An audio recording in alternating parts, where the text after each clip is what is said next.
है हमारे चैनल में। आज हम आपको बताने जा रहे हैं महाभारत के ऐसे 10 विचित्र रिश्ते जो आज के समय में कोई नहीं रख सकता। महाभारत में भारत का प्राचीन इतिहास दर्ज है।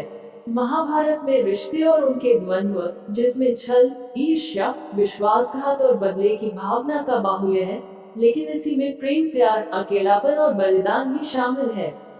आओ जानते हैं महाभारत में वर्णित ऐसे 10 विचित्र रिश्ते जिनके बारे में आज हम सोच भी नहीं सकते। एक, धृतराष्ट्र, पांडु और विदुर का जन्म। गंगा पुत्र भीष्म की प्रतिज्ञा के बाद शांतनु से सत्यवती को 2 पुत्र मिले। पहला पुत्र चित्रांगद रोगवश मारा गया और दूसरे पुत्र विचित्रवीर्य, जिसको कोई संतान नहीं हुई। तो सत्यवती के पराशर से उत्पन्न पुत्र वेदव्यास के कारण विचित्रवीर्य की पत्नी अंबिका के गर्भ से धृतराष्ट्र जन्मे और अंबालिका के गर्भ से पांडु का जन्म हुआ। इस बीच एक दासी से वेदव्यास के पुत्र विदुर का जन्म हुआ। ये सभी इस प्रकार वेदव्यास के पुत्र हुए। इस तरह तीनों के पिता एक ही थे, वो भी जिनका विवाह उनके साथ नहीं हुआ था, लेकिन तीनों की माता अलग अलग थी। इस प्रकार तीनों भाई कहलाए।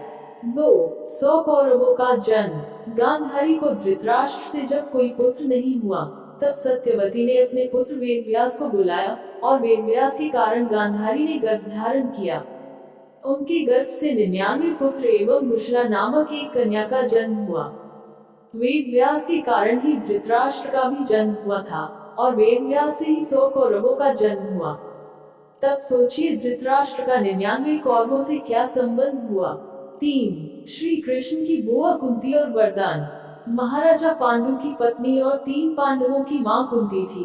भगवान श्री कृष्ण की बुआ अर्थात श्री कृष्ण के पिता वसुदेव जी की बहन थी।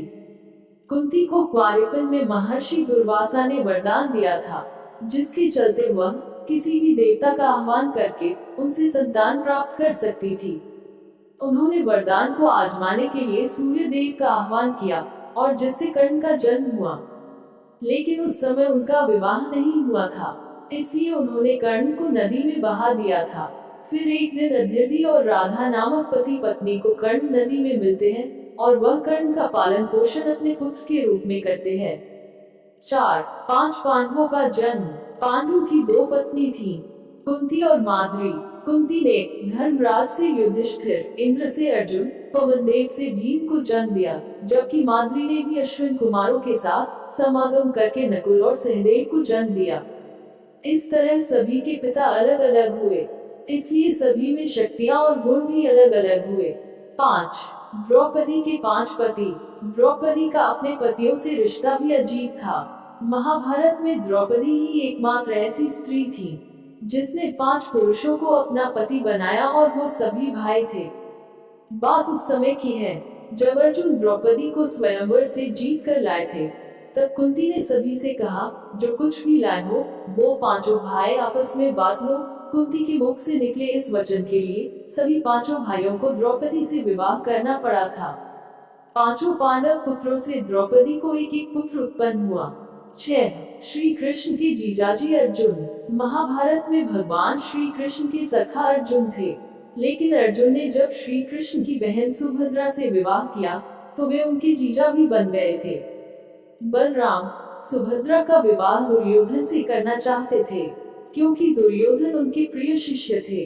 तब श्री कृष्ण ने अर्जुन को सुभद्रा हरण की सलाह दी। इस तरह सुभद्रा का विवाह अर्जुन के साथ हुआ।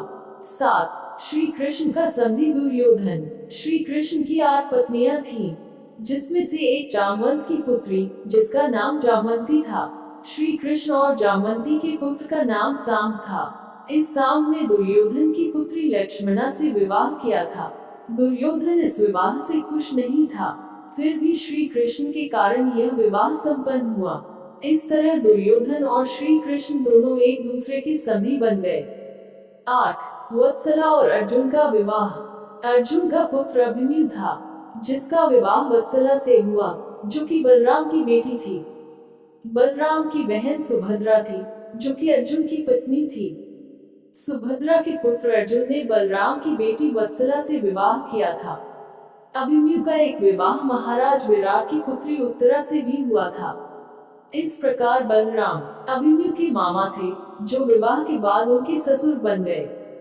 9 युयुत्सु धृतराष्ट्र के 100 बच्चों में से एक बेटा युयुत्सु भी था। युयुत्सु एक वैश्य महिला का बेटा था।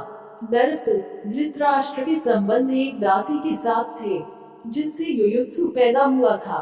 युद्ध प्रारंभ होने से ठीक पहले युधिष्ठिर ने कौरव सेना को सुनाते हुए घोषणा की, मेरा पक्ष धर्म का है। जो धर्म के लिए लड़ना चाहते हैं, वे अभी भी मेरे पक्ष में आ सकते हैं। मैं उसका स्वागत करूंगा। इस घोषणा को सुनकर केवल युयुत्सु कौरव पक्ष से निकल कर आया और पांडव के पक्ष में शामिल हो गया। युधिष्ठिर ने गले लगाकर उसका स्वागत किया।